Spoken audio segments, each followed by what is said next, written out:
عندما ننظر إلى نمط حياة أبسط الكائنات الحية، فما سنراه هو المعنى الذي يضفيه على الحياة ومدى تثمينه إياها.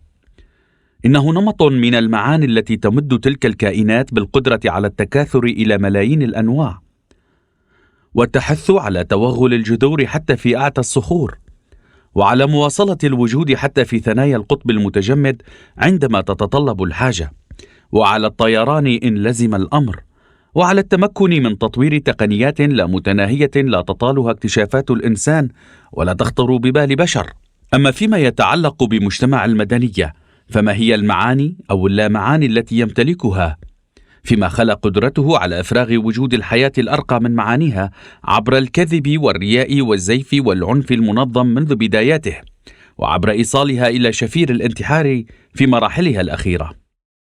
لقد غدت السوسيولوجيا كلاما واعدا للمدنية بإعادة التعريف بقدراتها تلك وهي في طورها المتمحور حول أوروبا، كما أصبحت الكلمة الفصل للرب على حد التعبير المسيحي. لذا فالتخلي عن هذا الكلام هو من ضرورات احترام معاني الحياة التي تمتلكها أبسط الكائنات الحية، فالوجود الأسمى أخلاقيا لن يقدر على تفسير هذا الكم من انعدام الأخلاق بأي شكل وبأي شيء كان. لنتذكر ثانية أنه لم تبقى للآلهة كلمة تقولها. أليس ما يجري تلقينه لنا على أنه تاريخ هو مجرد قصص تروي قيام ودمار مؤسسات الدولة والمؤسسات النائبة عنها بصورة غير مباشرة؟ أليس الهدف الوحيد من هذا التاريخ الذي يسرد قصة صعود وهبوط السلالات هو استئثار السلالات الجديدة بتاج السلطة من خلال الحيل والاستبداد بغية الاستقرار برعاية القطيع؟ أليس هدفه الوحيد هو نهب الرعية وسلبها لتأمين احتياجاتها من صوف وحليب، بل وحتى من لحم وجلد إن تطلب الأمر؟ أي من قصص البطولة هي نزيهة من الاستبداد والطغيان وبعيدة عن الاستغلال؟ هل برهن المدعوون بنهوضهم باسم القبيلة أو القوم أو الدين اعترافهم بأي قيمة فيما خلا تاج السلطة؟ أي من الأسماء القيمة يستحقها مجتمع المدنية الذي لم تبقى فيه ساحة للحياة ولم تمض سنة فيه دون حروب عدا تسميته بمؤسسة المذابح؟ أي من الحكايات المروية على أنها اكتشافات علمية وفنية وتقنية قد أنجزت أو نهبت دون أن تكلف قطع رؤوس مكتشفيها الحقيقيين؟ أليس الواقع الذي يروى على أنه النظام والاستقرار والسلام هو صمت الحملان الوديعة بالتحديد؟ أو لنقل، هل لهذا الواقع أي دلالة عميقة سوى أنه فصول مسرحية تروي كيفية إذلال واستعباد عباد الله الأرقاء الأقنان العمال الكادحين وكافة المضطهدين؟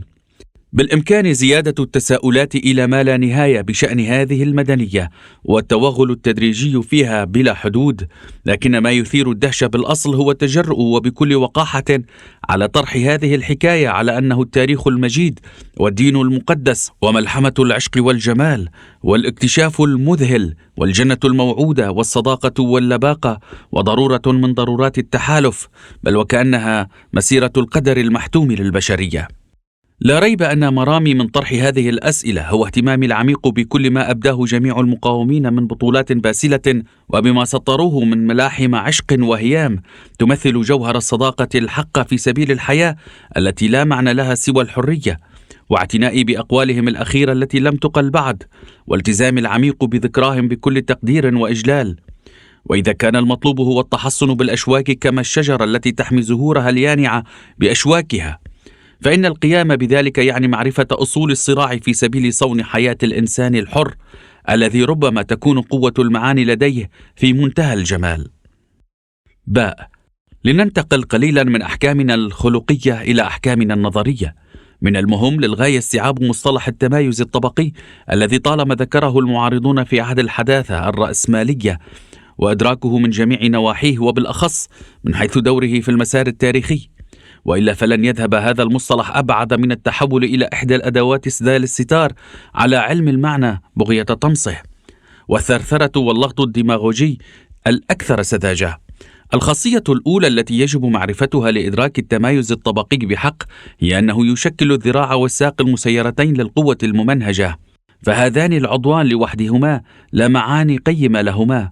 قد يكون هذا التشبيه سوسيوبيولوجيا اجتماعيا أحيائيا بشكل مغال، ولكنه في محله. على أي حال، لا جدال في أن التمايز الطبقي يشكل القوة الأكثر منهجية للسلطة في المجتمع، وللويثان في مجتمع المدنية. فإذا فسرنا الدولة بأنها تكامل علاقات السلطة الأرقى التي تمكن من القمع والاستغلال عموما في المجتمع الطبقي، أفلا يغدو القابعون تحت نير الضغط والاستغلال جزءا لا يتجزأ من شبكة العلاقات هذه؟ أفلا تتعدى المدنية نطاق منظومة الدولة لتدل على قوة البناء والتنظيم المتكامل لمجمل الميادين بدءا من الدين وحتى الاقتصاد؟ أليست الوظيفة الأولية لهذه القوة المنظمة هي تشكيل عدد لا متناه من المستويات الاجتماعية أفقيا وشاقوليا، بدءا من العبد إلى الرق إلى العامل بصورة رئيسية؟ أود التشديد بعناية على أنه لا تتاح الفرصة أبدا لكي تكون اليد والقدم ذاتا فاعلة في بنية القوى المنظمة. فإذا كانت السلطة تنظيما مظفرا، فهذا يعني تحقيق الحاكمية والنفوذ المطلق على كادحيها الذين تنعتهم بالفظاظة، وهذا ما معناه فقدانهم قيمة الذات الفاعلة في ظل السلطة، حتى وإن كانت تلك الذات موجودة لديهم قبل ذلك. لهذا السبب لم يحالف الحظ كل تمردات الكادحين والعبيد بدءا من سبارتاكوس إلى كومنة باريس، إذ لم تكلل جميعها بالنصر، إذ لم يكن نجاحهم ممكنا إلا بشرط واحد: أن يجعلوا أنفسهم دما طازجا للسلطة. لكن هذا يعني الإرفاق مجددا بمجتمع المدنية ليس إلا. وتجارب الاشتراكية العلمية الممتدة على طول قرن ونصف هي خير مثال لافت للنظر في توضيح هذا الواقع بشكل وجيز. لكن ألا توجد روابط بين هذه النتائج مع الإرفاق بدائرة علاقات السلطة؟ الخاصية التي يجب استيعابها أساسا هي مستوى تبعية التمايز الطبقي داخل علاقات السلطة الرسمية، وماهيتها ومدى تخليها أو خلوها لوحدها من المعاني القيمة والممارسات العملية. وسواء كان السيد والسنيور ورب العمل والبرجوازي في السوية العليا من الطبقة، أو كان العبد أو القن أو العامل في السوية السفلى منها، فهم يتلاقون في نفس المقاربة الأيديولوجية والسياسية ضمن علاقات السلطة، ولا قيمة بارزة لاعتراضهم ضمنيا. فهذه العلاقة تشبه شبكة لها 1000 عقدة وعقدة، فإذا ما اعترضتم على واحدة منها أو حتى مزقتموها واخترقتموها، فإن 1000 عقدة أخرى تبدأ بالعمل على الفور، بحيث تقوم بترميم العقدة الممزقة، ولا تترك خناق الذي قام بتمزيقها إلا بعد تقييده من أمتن عقدها، بل إنها تفعل ذلك حتى لو تطلب الأمر قطع رأس ذاك العاق. لنفكر بحال الكادح في قبيلة ما، أو العامل في علاقات الدولة والسلطة وفق مخطوطها الأول المؤسس على يد الكهنة السومريين وزعماء السلالات. بالأصل إن العامل الذي صيره الكاهن من أتباعه وعباده متأثر بقوة الشرعنة المذهلة للآلهة الجديدة المبتدعة في الطابق العلوي من الزقورات. تتحلى اصطلاحات التقديس بقوة تأثير نافذة على الفرد بما تعجز عنه أي قوة مادية أخرى، ولو لم يكن كذلك لكان من المحال إدخاله إلى هناك. ثانيا، أنه يتغذى أفضل من السابق، ويبدو أنه لا طريق آخر أمامه لتأمين تغذية أفضل. ثالثا، يجري إنعاش خياله على الدوام بحقيقة الحوريات الحسنوات ودغدغته على صعيد إشباع رغباته الجنسية، كما أن هناك عروضا نسائية تسهم في الخنوع للنظام الموجود والاستماتة في الامتثال له بدرجة ربما تناهز بأضعاف مضاعفة ما قد تنجزه الجيوش أو تقدمه الوسائل الإعلامية الراهنة. هذا العبد الجديد المتأطر في طبقة بحد ذاتها ليس متمردا لأجل الحرية، بل وأعلى سقف لما قد يمثله هو أن يكون خائن الحرية، أو واقعة مفرغة من مفهوم الحياة الحرة، أو ظاهرة مختلفة كليا. وسيسلك زعيم السلالة أيضا ممارسة شبيهة لدى توجهه نحو علاقات الدولة والسلطة. فالشرط الأولي هو البروز أكثر بين قوى التحالف الأساسية وترسيخ تنظيم وطيد مرتكز إلى مصالح رصينة. فالأسرة الحاكمة تتسم بالشرعية المحفوفة بالتقدير والخوف المهيب ضمن علاقات النسب الواسعة، وتقاليد القبيلة تبجل الهرمية على الدوام ويستياء بسيط، أما أن يحل في مجلس القبيلة سلميا أو بالصراع والصدام. ولا تعد مقاربة استراتيجية أن تقوم سلالة تتطلع إلى التدول في خضم هكذا علاقات معقدة بإبراز طابعها الطبقي باعتباره جانبها الأضعف.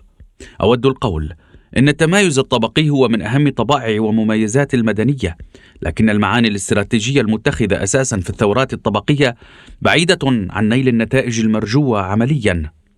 حتى وإن تبددت إمكانية ذلك نظريا، فجميع المدنيات والسلطات المنهارة قد أطيح بها مع عبيدها وكادحيها، في حين أن نسف السلطات على يد عبيدها أو كادحيها أمر نادر جدا.